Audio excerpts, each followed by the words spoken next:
Ya, assalamualaikum warahmatullahi wabarakatuh. Selamat datang di podcast saya ya. Podcast yang isinya bahas serba-serbi kehidupan dengan berbagai macam anu-anunya. Ya, kali ini saya sudah kedatangan narasumber saya, Mas Riza. Monggo Mas Riza untuk memperkenalkan dirinya. Oh ya, terima kasih Mas Farid. Perkenalkan, saya itu Riza. Jadi saya dari salah satu kampus yang ada di Jawa Timur. Nah, di saya jurusannya adalah jurusan teknik mesin. Prodinya S1 pendidikan teknik mesin.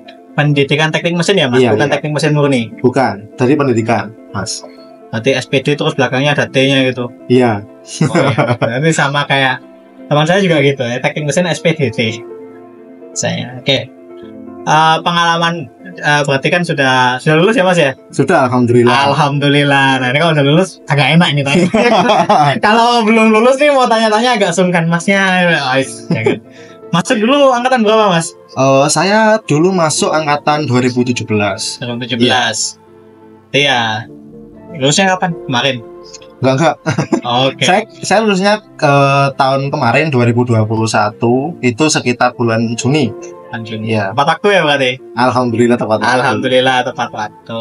Oke. Selama dulu kuliah kurang lebih 4 tahun lah. S1 4 tahun itu. Sebentar Mas, saya tanya dulu. Kalau untuk SPDT itu Mas, itu nanti sampai perlu untuk mengambil sertifikasi keguruan atau bisa langsung dipakai biasanya. Soalnya kan agak beda dengan ST yang murni ya. Kalau ST yang murni itu langsung masuk industri itu, oh ya teknik mesin gini-gini. Cuman ke saya pengalaman teman-teman saya kemarin terkendala dengan statusnya sebagai SPDT. Kalau mau diterima di teknik mesin. Kalau mau mengajar di SMK ataupun di SMK ya kata-kata. Iya. Di SMK itu juga dikendalakan karena ini apa sih? Akta 4 sertifikasi guru harus ambil itu dulu kalau nggak salah. Itu kalau sampean berarti masih harus itu dulu. Oh iya, jadi kalau dari pendidikan teknik mesin itu kalau untuk masuk ke industri biasanya memang ada beberapa persyaratan yang berbeda-beda ya dari setiap perusahaan. Jadi memang ada yang mereka hanya minta hanya S1 aja tanpa melihat bahwa ST ataupun SPD mungkin lebih ke manajemen training ya kalau seperti itu ya. Iya. Nah, tapi kalau untuk masalah pendidikan atau ngajar di SMK itu memang kita kalau dari pendidikan itu sudah ada sertifikat kita bisa mengajar. Nah, seperti itu. Dan juga untuk perekrutan ataupun kita untuk mengajar di SMK itu juga kita kembalikan lagi ke pihak SMK-nya. Biasanya mungkin ada ada instansi SMK yang memerlukan sertifikat khusus ataupun juga sertifikasi itu, ataupun juga bisa langsung mengajar seperti itu. Jadi kalau kebanyakan untuk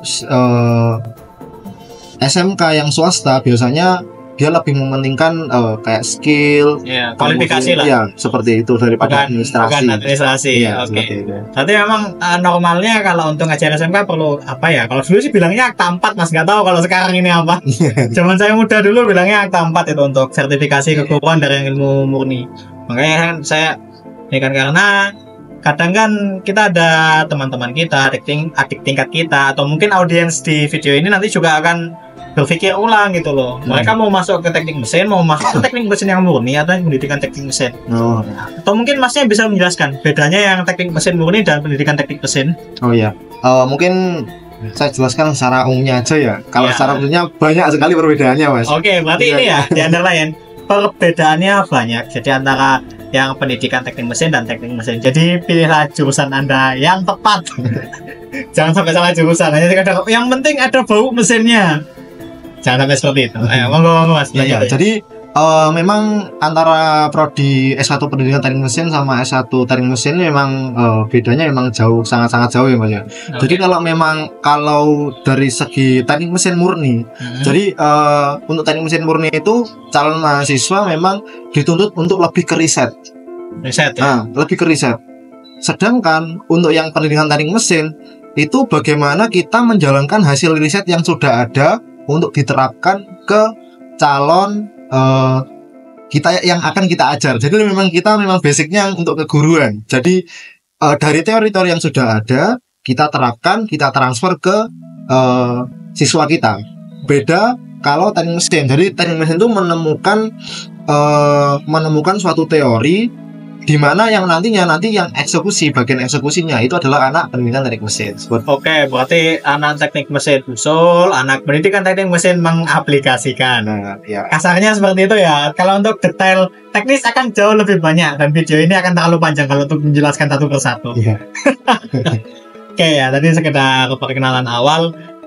Kalau boleh tahu Mas, dulu selama kuliah 4 tahun kuliah, 4 tahun kan ya? Ya, 4 tahun. Alhamdulillah 4 tahun, gak seperti saya yang sedikit molor. Terus selama 4 tahun kuliah dulu sudah mendapat prestasi apa saja dulu yang sudah didapatkan semasa kuliah dulu? Oke, jadi untuk prestasi individu dulu aja.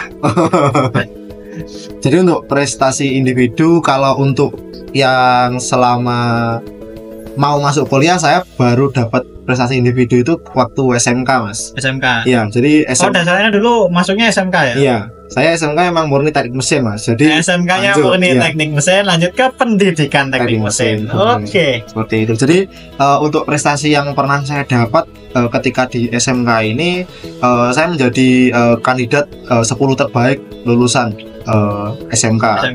Iya, seperti itu. Nah, kalau untuk prestasi yang kelompok, jadi saya itu dulu waktu semester awal-awal itu, Mas, memang saya memang pertama itu saya masih bingung gitu, bisa itu apa, kemudian saya ketemu beberapa relasi dan lain-lain, yang sepertinya saya dari relasi itu membawa saya itu lebih senang ke nulis gitu. Oke, berarti baru kepikiran setelah masuk ini ya, nulis setelah masuk kuliah. Iya, jadi mungkin beberapa prestasi saya ini di kepenulisan sama di riset ya, Mas. Tapi saya ceritakan dulu dari awalnya gimana. Iya. Suka duganya gitu. Ya, jadi ini mulai dari kepenulisan dulu aja ya. Iya. Ini anak lainnya untuk ini kepenulisan. Jadi jangan keluar topik dulu, ini bahas kepenulisan. Oke, monggo Mas, lanjut Mas Reza. Jadi dari awal semester 1 saya ketemu salah satu teman yang berasal satu kota dengan saya. Camburi gitu. Sing duwe omah. Nah, itu dia mengenalkan ke saya itu tentang kepenulisan. Oke. Dan kemudian tentang inovasi. Karena memang teman saya ini dari SMA yang memang basicnya itu dia pernah ikut karya ilmiah remaja. Jadi mungkin ilmunya sedikit lebih, ya memang jauh lebih pintar daripada saya gitu. Nah, dan saya itu berguru di sana. Nah, ternyata di sana itu saya mendapatkan hal yang mungkin nanti menjadi passion saya gitu, Mas. Oke, passionnya nulis berarti sekarang. Nah, seperti itu. Kemudian saya mencoba untuk mengikuti beberapa lomba karya tulis ilmiah ketika semester 1 dan semester 2. Oke. Dan ternyata hasilnya nihil, Mas. Sama sekali. Dan tapi itu saya habis uang banyak untuk pendaftaran seperti Oke. Berarti minus dulu ya? Iya, memang minus dulu. Nah, setelah itu berjalan waktu dan lain-lain, ya saya mulai belajar, Mas. Mulai belajar bagaimana strategi yang memenangkan KTI, kemudian memperbanyak relasi, kemudian membangun tim yang memang sejalan dengan apa yang kita angkat untuk yang di LKTI. Oke. Dan pada akhirnya saya baru pecah telur itu sekitar semester 5. Semester 5? Iya, semester 5. Nah, semester 5, kemudian dari semester 5 itu alhamdulillah saya beruntun, Mas. Semester 5, semester 6, semester 7 sampai semester 8 pun itu saya mendapatkan beberapa juara. Iya, penghargaan baik nasional maupun internasional. Ngeri. Seperti itu. Awalnya coba-coba, lama-lama ketagihan. Apa kok, Mas? Kalau saya dulu saya sangat telat sekali. Saya mulainya itu baru semester 5 dulu, zaman saya masih muda. Oh gitu. Saya mulainya semester 5. Cuman habis gitu nggak pernah di kampus. Pernah 3 bulan nggak ke kampus soalnya lomba terus. berangkat turun. Ya memang pulang laundry.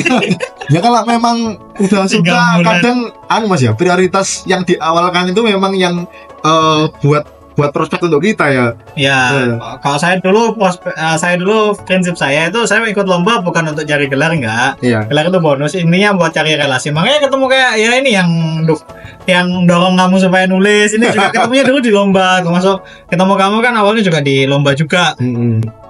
Itu sih. Jadi ya memang kalau saya pribadi saya mengkondisikan bahwa kalau yang lain banyak bilang ikut lombanya untuk nyari gelar, ya adalah salah satu seniormu juga duta, dia dulu duta kampus dan mapres, itu benar-benar dia sampai ambisi pokok tiap lomba harus juara itu. Nggak perlu saya sebutkan namanya, saya kira Anda sudah tahu siapa. Punya utang juga nggak dibayar-bayar itu. Udah payah.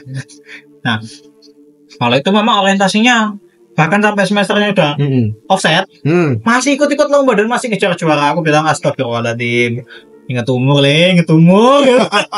Bukannya gitu ya, biar yang kecil, biar yang lain ini merasakan juga gitu. Jadi ya jangan sampai seperti itu. Adalah itu pengalaman saya pribadi dulu di dunia kepenulisan. Kalau output endingnya ya saya sekarang alhamdulillah banyak relasi, saya nyasar kemana-mana itu aman, minimal ada tempat penampungan, kalau nggak hujan nggak kehujanan, makan ya alhamdulillah ada gitu loh. Bener-bener. Pokoknya nggak milih-milih itu aman lah. Jadi memang salah satu dampak positifnya ikut lomba itu memperbanyak relasi. Makanya saya kadang kasihan sama anak-anak yang sekarang generasi online. Mereka nggak ketemu kan? Iya. By online aja itu. Bener. Tingkat interaksinya beda dengan zaman kita muda dulu lah. Dia memang sudah sering aktif di kepenulisan waktu benar, Mas. Ini. Waktu kuliah ya. Jadi selain ini Mas, selain kepenulisan kayak ini kan kayak penulisan ini kan suatu hal yang bagi saya masih ngambang ya Mas ya. Iya benar ya. Kita jualan ide. Kasarnya kan gitu, kita jualan ide. Atau bahasa lebih jeleknya lagi kita jual lidah. Iya. Teknik presentasi, mempresentasikan ide itu. Nah untuk ini nanti lah itu saya sudah ada calon narsum yang dia mengoptimalkan waktunya 7 tahun untuk ngejar lomba. Lebih parah daripada duta kampus dan mapres kampus itu. Ada yang lebih parah, itu alumni salah satu kampus di Jawa Barat. Kebetulan sekarang tinggalnya di Surabaya, jadi ya mungkin ini kan saya insya Allah saya besok ke Surabaya, mungkin saya akan lobby untuk mewawancarai beliau. Siap. Legendnya kepenulisan angkat mulai tahun 2011 sampai tahun 2018. Bayangin saya sudah lulus, dia belum. Gila itu Mas. Gila beneran. Itu kebangetan lah. Kalau yang duta dan mapres itu saya sudah bilang kebacot. Ini ada yang lebih kebacot lagi. Dan alhamdulillah sudah insaf sekarang. Ya kan, insafnya jelas. Nikah, ngajukan pendidikan. Kalau yang duta agama itu nggak tahu lah sekarang kabarnya. Nggak pernah, ini utang aja nggak dibayar. Itulah salah satunya. Jadi setelah pengalaman sudah pernah ini Mas ngerjakan, atau gini dulu lah, kalau dulu skripsinya itu proyek atau mandiri? Skripsi. Oke. Jadi untuk skripsi saya mandiri. Tugas akhir mandiri. Oke. Iya. Kalau tugas akhirnya mandiri kan semua kita pikir sendiri ya, termasuk pembiayaannya. Iya. Saya tanya ini Mas, sudah pernah kerjakan proyek nggak? Oke. Soalnya kan mahasiswa itu kadang skripsinya itu adalah proyek. Oke. Jadi memang puncak dari segala puncak yang saya lombakan, ini memang sebagian sudah menjadi beberapa proyek yang memang sudah saya kerjakan. Alhamdulillah. Jadi bukan sekedar nulis ya, sudah mulai mengaplikasikan apa yang ditulis. Benar. Jadi mungkin saya memberikan tips untuk pemirsa ya. Jadi kalau misalkan kalian passionnya untuk nulis, paling enggak kalian bisa merealisasikan dengan mengikuti beberapa proyek yang nanti kalian tidak akan mengeluarkan biaya sepeser pun untuk pembuatan dari alat untuk aplikasi ide kalian sih lebih tepatnya. Benar seperti itu. Nah, saya itu memulai proyek, awal belajar dan mulai mengerti seluk-beluk proyek itu. Ini proyek awal yang dasarnya kepenulisan ya. Ini bukan proyek konstruksi jalan, bukan proyek konstruksi tol. Jadi kita underline dulu. Kita disclaimer di awal. Ini proyek yang awalnya dari kepenulisan ide untuk mengaplikasikannya. Jadi kita disclaimer dulu di awal supaya audiens tidak salah paham. Nanti proyek ini bisa ya, itu jangan. Kita disclaimer dulu di awal. Oke, ayo lanjut Mas. Jadi saya itu mulai mengerjakan proyek itu adalah awal semester 3 Mas. Semester 3? Ya. Justru malah sebelum aktif nulis sudah aktif mengerjakan proyek. Ya, jadi mungkin kalau menurut saya dulu sering izin terkait dengan pembuatan karya tulis ilmiah itu semester 1 dan semester 2. Oke. Dan mungkin salah satu dosen itu melihat bahwa saya aktif di kepenulisan itu. Jadi awal semester 3 saya itu dikontak oleh salah satu dosen untuk mengikuti proyek. Nah, seperti itu. Jadi proyeknya memang dia basicnya buat teknologi juga untuk pemberdayaan masyarakat, Mas. Oke, Seperti itu. Nah, di sana saya memang memang ahlinya di yang nggak ahli-ahli sih, cuman karena memang spesialisasinya. ya spesialisasinya di teknik mesin. Memang saya dulu jadi salah satu manufaktur untuk pembuatan mesinnya, Mas. Berarti yang bagian untuk desain dan buat mesinnya. Iya, saya dulu bagian ngelas. Kalau istilahnya pemesinan itu bubut sama ngelas seperti itu. Nah, dan juga saya beberapa juga ikut belanja bersama dosen yang mengajak saya itu, Mas. Oke. Berarti mulai semester 3 ya. Iya. Jadi ini Mas, selama ini kan karena proyeknya ini agak beda dengan proyek skripsi ya. Biasanya kalau proyek skripsi itu kan outputnya jelas ya, output digital, output yang mengerjakan. Itu datanya boleh kita pakai sebagai skripsi. Itu kalau dia misalnya proyek skripsi. Kadang kalau ada fee dan sebagainya itu tergantung kesepakatan yang seharusnya disepakatkan, bukan hanya sekedar omongan lisan ya. Itu yang saya ajarkan dulu ke seluruh kader saya di kampus saya yang tidak perlu saya sebutkan namanya. Saya selalu mengajarkan kepada mereka, kalau kamu dapat tawaran proyek, entah itu proyek untuk PKL, skripsi dan lain sebagainya, buatlah kontrak kerja supaya jelas apa yang kalian kerjakan dan apa output yang kalian dapat. Kalau ada yang lebih dari kesepakatan itu, kamu punya hak nolak atau kamu punya hak untuk negosiasi, termasuk negosiasi harga. Jadi dimintain tolong untuk mengerjakan proyek itu tidak melulu gratisan. Oke. Kalau Masnya dulu pengalaman mengerjakan proyek yang mulai semester 3 itu yang sampai dapatkan apa? Karena ini kan masih jauh dari skripsi ya. Skripsinya masih semester 7 lah. Ini semester 3 sudah mengerjakan proyek. Oke. Jadi output yang saya dapatkan dulu dari ikut proyek pas semester 3 ini memang awal karena saya memang awal dan mungkin saya belum terlalu paham masalah proyek. Itu output yang saya dapatkan, saya mengerti, Mas, terkait dengan proyek apa yang saya kerjakan. Nah, seperti itu. Jadi memang kalau awal semester, saya kasih tips pada kalian itu jangan berharap banyak kepada fee yang akan kalian dapatkan, seperti itu. Tapi cobalah kalian jadikan hal itu sebagai untuk belajar. Jadi misalkan ternyata yang saya kerjakan ini ternyata proyek A, dananya sekian. Nah, karena kalian itu udah belajar dari awal dan juga dari awal semester 3 ini, Mas ya, pastikan kalian akan tumbuh untuk menyelesaikan proyek-proyek yang akan kalian kerjakan di semester akhir. Dan di situ pasti keahlian kalian pasti ada peningkatan. Nah, memang dari awal saya tekankan jangan sampai jangan sampai berharap banyak lah ya. Ibaratnya kalau awal itu kalian jangan ekspektasi untuk penerima bayaran dasar lebih, tapi kalau memang masih benar-benar awal, apalagi kalian yang tidak punya pengalaman, itu manfaatkan itu sebagai lahan kalian untuk belajar, karena lahan belajar itu mahal juga. Dan kalau kalian mau ngambil ujian sertifikasi atau untuk pelatihan itu biayanya juga nggak murah. Makanya kalau ada proyek, kalian dapat kesempatan, ini untuk yang awal ya, untuk yang awal saya garis bawahi. Untuk yang awal ada dapat tawaran proyek dan lain sebagainya, jangan ekspektasi bayaran lebih, jangan. Gunakan ini sebagai sarana kalian untuk belajar, untuk memperbaiki dan meningkatkan skill kalian. Tuh. Yang di awal, Mas. Terus lanjutnya gimana? Oke. Ini yang seru ya ini, Mas ya. Ini yang seru ini. Karena pasti pengalaman berkembang, skill berkembang juga kan. Benar. Setuju. Jadi memang saya enggak berekspektasi terlalu tinggi, Mas ya, ketika awal-awal. Tapi menginjak semester 6, semester 7 dan semester 8, kita yang mungkin passion untuk menulis dan kita paham tentang proyek yang apa yang kita kerjakan, kemudian nominal proyeknya itu berapa, dan mungkin pasti kita mikir bahwa semakin kita lanjut ke semester akhir, bahwa kebutuhan kita juga semakin meningkat, baik dari segi finansial maupun dari segi tanggungan akademik, Mas. Ya, tugas akhir. Benar.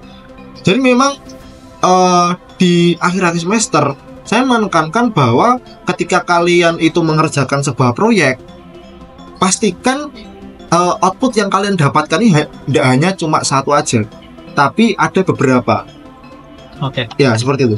Nah, output beberapa ini tidak hanya tentang material, tapi bagaimana kalian bisa mengasah skill kalian, bagaimana kalian bisa memecahkan masalah, bagaimana kalian bisa meng-create sebuah inovasi menjadi hal yang mungkin bermanfaat untuk lingkungan.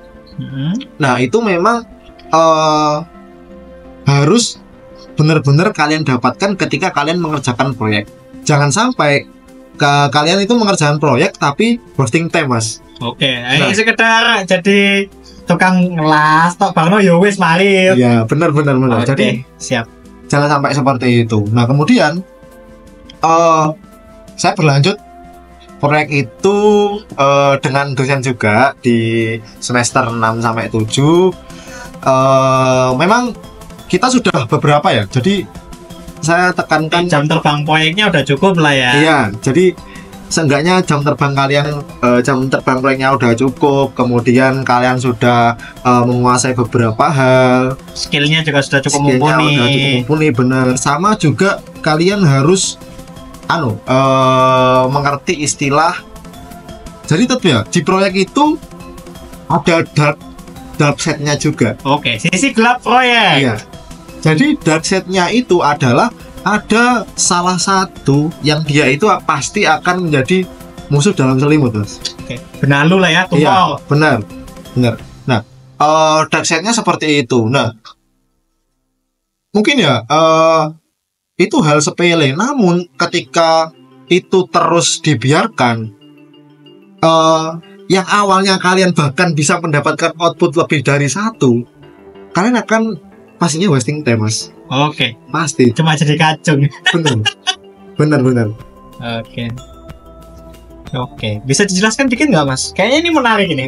Backside ini. Aduh. Ya, kita underline ya. Ini kita tidak sebut nama dan kita tidak sebut institusi. Tuh, jadi mungkin kalau masnya ini sebelum masnya keceplos, saya ingatkan di depan bahwa ini kasus ini akan sangat mungkin untuk kalian alami nantinya di depannya, ke depannya. Tidak tahu dengan siapa orangnya, bisa jadi bahkan dengan keluarga sendiri. Karena ada juga kasus itu kadang justru bermasalah dengan keluarga sendiri tuh ada. Nanti itu ada sih nanti narsumnya, cuman bahasa nanti lah itu. Iya. Ada narsumnya sendiri. Nah.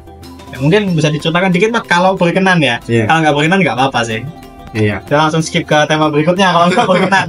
Oke. Bahasan berikutnya. Jadi mungkin ini sedikit aja ya mungkin ya. Pengalaman ya, Iya, pengalaman pribadi berdasar, ya. ini disclaimer lagi ya. Ini berdasarkan pengalaman subjektivitas dari narsumnya. Jadi ini bukan ngarang atau bukan mengada-ada, tapi ini murni berdasarkan pengalaman pribadi narsum atau pengalaman pribadi kita berdua lah. Jadi kalau Anda bilang wah saya nggak gitu, ya sudah, alhamdulillah itu rezeki sampai. Tapi ini pengalaman kami pribadi. Oke. Bos, lanjut. Jadi saya mungkin kasih cerita dan nanti saya akan kasih satu solusi. Oke, Biar nah ini kalian- solusi ini perlu Iya, nih solusinya. solusi Ini biar bukan kalian sekedar kita gibah tapi Iya. nggak ada ini, nggak ada outputnya. Iya, nanti saya kasih solusi bagaimana kalian menghadapi situasi untuk mengerjakan proyek, baik dari kalian itu berhubungan dengan mahasiswa, bagaimana cara kalian juga menyikapi proyek dengan dosen, seperti itu. Oke, siap. Oke. Monggo Mas, monggo. Jadi Pengalamannya banyak, kayaknya asik ini. jadi saya cerita salah satu aja sih, Mas ya. Iya. Ada beberapa juga sih, Mas. Cuman Ya kalau ceritanya hampir sama, jadikan satu aja. oh deh. iya. Dirangkum aja. Kalau ceritanya hampir sama, apalagi orangnya sama itu jadikan satu aja lah. Oke. Jadi kalau menurut saya, jadi untuk proyek yang pernah saya kerjakan itu saya mendapatkan salah satu proyek yang memang tujuannya untuk pembukaan wirausaha. Wirausaha. Iya, seperti itu. Jadi wirausaha pemula lah ya, Iya. pemula yang benar-benar startnya dari nol atau bahkan dari minus. Benar. Nah, dari Oke. situ ya alhamdulillah itu pendanaannya ya 3 digit lah. Lumayan ya. Iya. Kayak ini dong, kayak ongkosnya kemarin itu ongkos dukun hujan kan 3 digit Waduh, juga. pawang. Pawang hujannya Iya. 3 digit juga. Seperti itu. Nah, alhamdulillah ini mungkin bisa motivasi kalian, bukannya pamer ya. Memang salah Oke. satu ada proyek yang memang besar karena memang sifatnya untuk wirausaha itu memang dananya besar. Nah, Saya mendapat Ini juga ya, kalau untuk kalian mau mulai usaha, bingung modalnya dari mana, manfaatkan status mahasiswa kalian. Serius ini banyak ya, benar, ya. benar.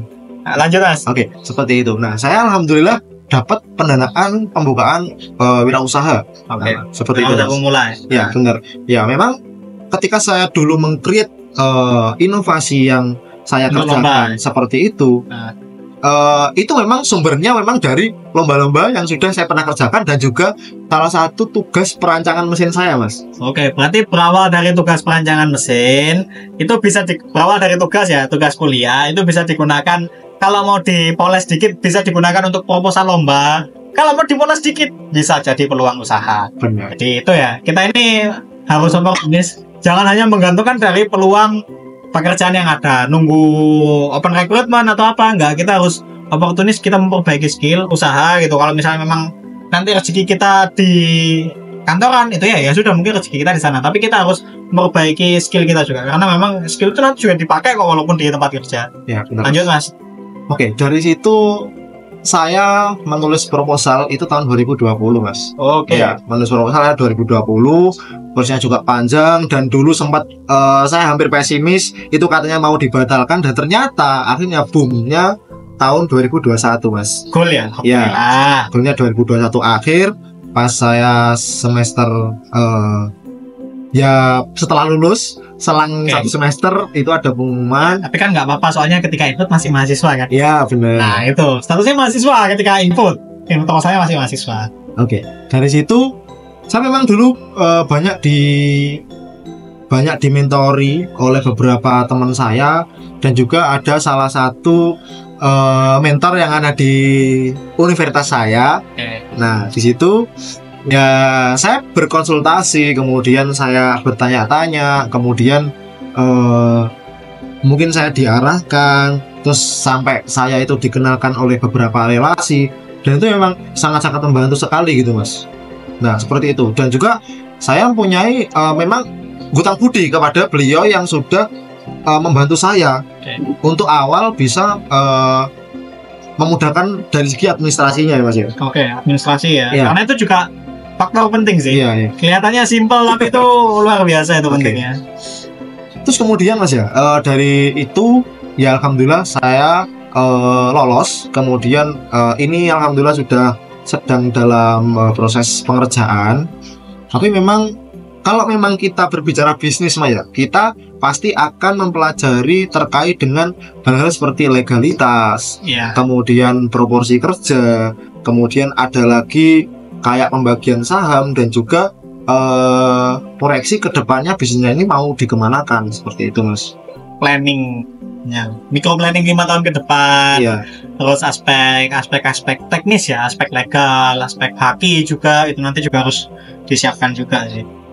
Setelah masuk uji lab, iya, lali. iya. Terus diwanti-wanti, kayaknya sing budal kepet tuh. Ya, saya bisa ngomong gini karena formulasinya saya sempat kerjakan. Belum diuji lab, pusing saya. Akhirnya murni berdasarkan literatur, nggak tahu aja hasil aslinya kayak gimana itu. Lanjut Mas. Oke. Dari segi legalitas itu sangat-sangat sensitif sekali, teman-teman ya. Oke. Jadi ada beberapa mungkin pembina kita ataupun dosen itu mengklaim bahwa mereka ini juga sangat-sangat kontribusi kepada inovasi kita. Tapi teman-teman, nyatanya yang meng-create sekitar 95% itu dari segi inovasinya itu adalah tim kita sendiri. Dan mungkin mohon maaf si dosen itu mungkin meng-create-nya hal 5% dan itu pun hanya untuk Administrasi tadi. iya, administrasi aja seperti itu. Tapi seakan-akan ya memang ada sifatnya seseorang itu yang mengklaim bahwa mereka mempunyai imbas yang cukup besar Iya. di situ. Nah, kalau yang lain klaim saya dari awal dari disclaimer terus ya. Agak beda saya lebih milih untuk disclaimer karena ya saya sadar diri yang ada di sana atau apa yang kita ucapkan ini berdasarkan pengalaman kita. Belum tentu semua fakta lapangnya seperti yang kita ucapkan, walaupun kasus yang seperti yang kita ucapkan juga tidak sedikit. Benar. Di disclaimer lagi ini. Lanjut Mas. Oke. Dan terakhir ya, mungkin kalian akan menemui beberapa orang yang memang ingin ingin mendapatkan jabatan yang tinggi gitu. Gila jabatan? Bukan mas, jadi mereka mengira bahwa kita sekarang ini yang mengerjakan proyek ini, kita hanya sebagai mahasiswa aja mas. Oke, karena belum bisa memposisikan bahwa kalau sudah ibaratnya dosen mahasiswa ini kan, kalau saya itu lebih ekstrim ya mas ya, karena dan ekstrimannya saya ini tidak bisa diterima oleh beberapa dosen dan saya memaklumi. Iya. Karena kalau bagi saya, dosen itu ketika di ruangan mengajar, ketika di kampus, bahkan kalau ketemu di warung makan, kalau ketemu di tempat makan, itu ya sudah antara person to person. Kalau saya pribadi mau menerapkan prinsip seperti itu. Mungkin kalau ada yang tersinggung mohon maaf ya, karena saya pernah ditegur karena masalah ini. Jadi saya disclaimer dulu di awal, ketika saya bertemu dengan siapapun di luar ini, entah itu adik tingkat saya atau orang yang lebih tua dari saya memposisikan person to person.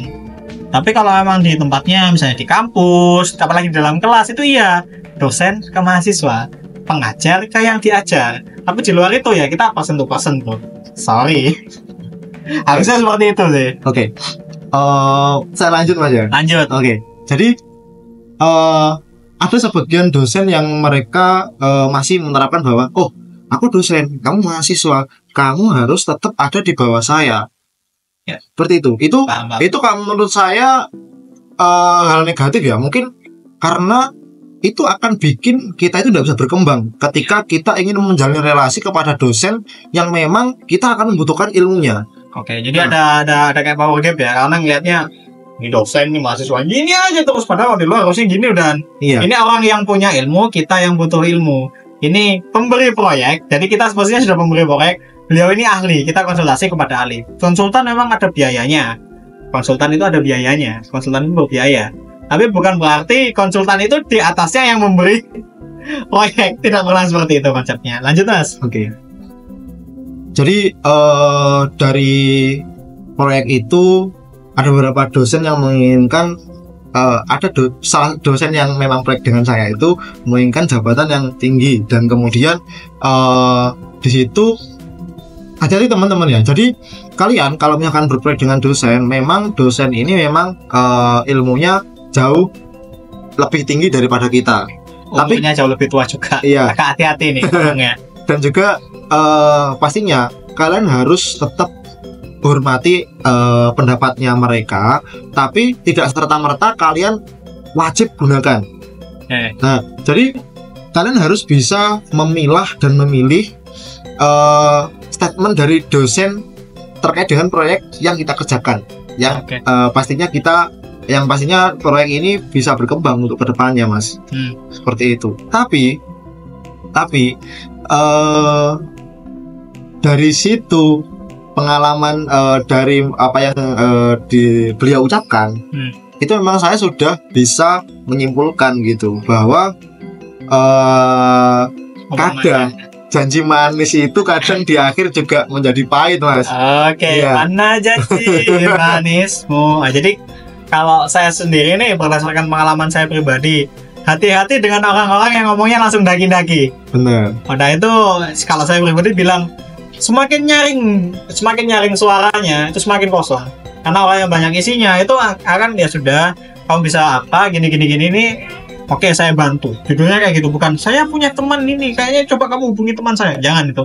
Jadi kalau memang kamu merasa mampu, sanggup, turun kasih solusi ke orang itu. Jadi jangan dikasih dilempar lagi. Pas lempar lagi ini kan kelihatan kosong sebenarnya. Lanjut mas. Jadi kalau memang kita sudah di semester akhir, pastinya kita juga bisa dikatakan ya kita udah profesional, meskipun skalanya nggak tinggi-tinggi banget gitu loh mas ya. Jadi memang kita pola pikirnya udah beda dari semester maba atau semester awal-awal gitu. Bukan lagi kacung proyek ya. Bener. Jadi jangan sampai kalian di proyek ini hanya disuruh-suruh aja. Ya, kita bukan kacung loh. Iya. Kita ini mahasiswa juga. Kita memang sadar pun kita mahasiswa pun kita manusia yang layak dihargai seutuhnya. Dihargai karena tenaganya, dihargai karena waktunya, dihargai karena pola pikirnya. Untuk ya misalnya ada audiensnya di sini orang yang sudah mengajar atau mengajar baik itu sebagai guru ataupun pengajar yang lebih tinggi. Diingatkan bahwa mitra kalian atau mahasiswa kalian atau yang anak didik kalian itu bukan tenaga gratisan. Jadi saya garis bawahi, mereka bukan tenaga gratisan. Kalian harus menghargai mereka sesuai dengan apa yang mereka kerjakan. Tuh saran saya yang sudah terjun dan makan asam garam kehidupan. Lanjut Mas. Oke. Dari situ ya, ini langsung mengarah ke permasalahan yang ada di saya. Jadi di situ saya sudah memutuskan bahwa partner saya senior ini,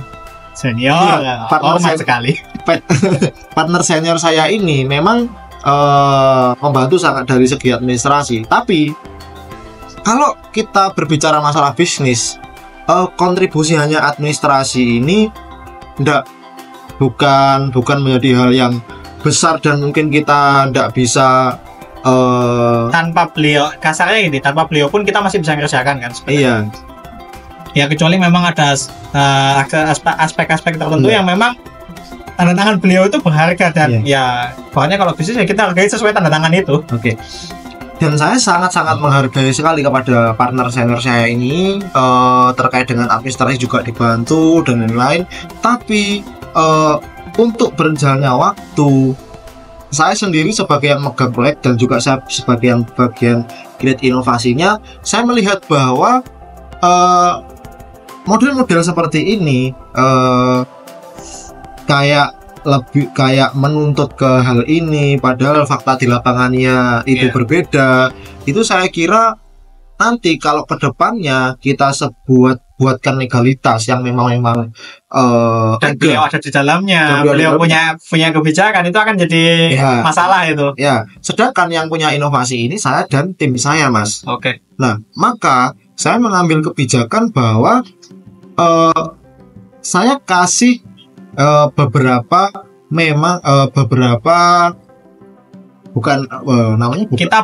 kita berikan renumerasi yang layak. Benar. Renumerasi kalau kamu bingung istilahnya. Kalau ngomong bayaran itu agak kurang etis, bahasa formalnya itu renumerasi. Ya, jadi saya berikan renumerasi itu kepada partner saya itu sesuai apa yang beliau kerjakan sebagai rasa terima kasih yang memang dari awal ini membantu saya, Mas. Oke. Dari situ. Nah, dari sini ya bisa kita simpulkan. Mungkin saya kasih tips aja kepada kalian. Jadi kalau kalian proyek ini, kalau memang ini judulnya dari kalian ataupun inovasinya dari kalian harus benar-benar cari partner senior ataupun dosen yang ada di kampus kalian ini. Memang yang jangan cari yang ilmunya banyak aja, tapi carilah memang dosen yang attitude-nya itu bagus, dan juga saya tekankan tidak gila proyek. Oke, siap. Seperti itu. Karena kalau gila proyek, mereka akan memandang proyek ini sebagai ajang cari duit. Benar. Dan saya, Mas, dari situ alhamdulillah pada semester 8 saya ketemu sama dosen yang memang saya cari beneran, Mas. Dapat yang sesuai sama spesifikasi ya. Jadi setelah kita tadi bilang ada dark set-nya dari dosen, ya mohon maaf ini untuk persentase kayak dosen seperti itu ndak semuanya ya. Nggak jadi semua, tapi ada. Dan juga dosen-dosen yang memang dia ingin membantu mahasiswanya itu masih lebih banyak lagi. Saya yakin lebih banyak lagi. Masih sangat banyak. Karena saya sendiri adalah korban bantuan, bukan korban sih. Saya yang merasakan bantuan. Saya sudah pasrah nyari DO, cuman alhamdulillah dosennya itu langsung telepon, Farid, kamu ke kampus sekarang. Saya kosongi 1 bulan, ayo 1 bulan kejar. Sidang wis, alhamdulillah kali ini sudah. Bener, Mas, memang ada orang-orang yang seperti itu. Memang orang seperti itu ada. Nah, dari Mas Farid ini kan bicara tentang akademik ya. Nah, ini tetap kita ke proyek. Ke proyek, tapi ini lebih ke positif ya. Lebih ke positifnya dari dosen itu positifnya seperti apa. Nah, saya, Mas, itu awal semester 8 saya itu juga ikut proyek yang dulunya inovasinya sudah saya kira di kepenulisan, Mas. Oke. Seperti itu. Nah, saya ketemu beliau dosen dan juga bahkan dosen saya sendiri. Nah, itu sangat support sekali, Mas. Supportnya seperti apa? Jadi memang untuk pengajuan proyek ini memang saya mengatasnamakan nama beliau. Jadi ketuanya adalah beliau, tapi yang menggerakkan pelaksananya adalah saya dan tim saya. Oke. Nah, seperti itu. Dan kontrak awal saya dengan beliau adalah ketika saya punya ide, saya pinjam nama dan beliau pun juga welcome kepada saya. Apapun kendalinya Mas, dari segi pencairan, kemudian pengurusan, dari mulai kegiatan, itu memang seluruhnya saya handle Mas. Oke. Beliau hanya bilang kontrak di awalnya, saya hanya ingin proyek ini selesai dan juga tidak bermasalah. Dan bahkan saya Mas, sebelum saya mengerjakan proyek, saya dikasih wejangan seperti ini Mas.